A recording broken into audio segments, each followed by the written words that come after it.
what does a next generation board director look like?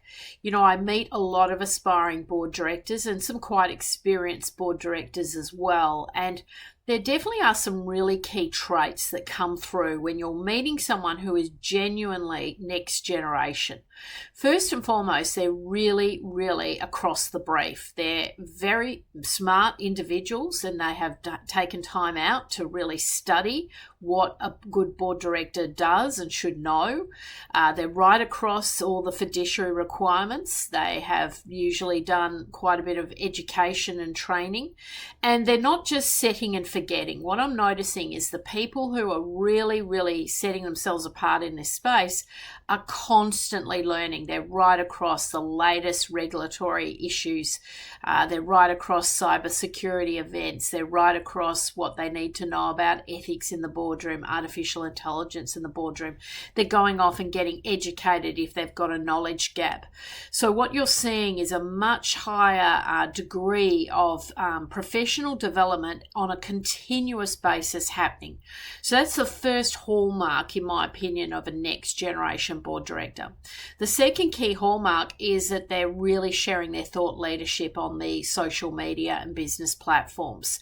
They're going to market with a true sense of themselves and where they can add value, and they're being very generous in spirit in terms of sharing their knowledge and their expertise. And so that you'll see they're writing articles, blog articles, white papers, a lot of thought leadership, and you'll often see that as they develop in their careers, they're also being quoted in the press. They're being seen as an industry expert. So that is a really key trait.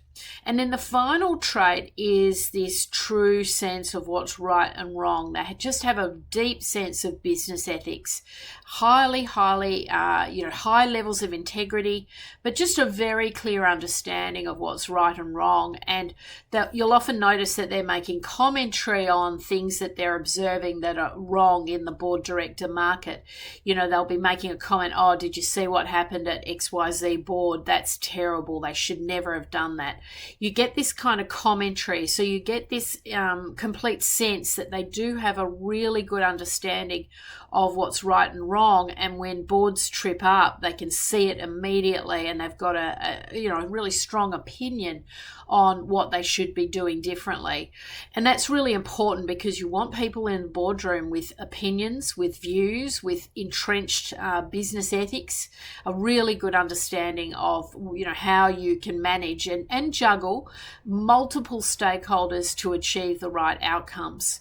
So it's really, really interesting what I'm seeing. I'm definitely seeing a lot more people want to work in this space, and a lot more people who are really taking a very professional approach to it, which is really rewarding to see, because it gives us a sense of confidence that in the long term we're going to have this fabulous talent pool of next generation board director talent. And of course I want to be involved in placing that talent into the boardrooms.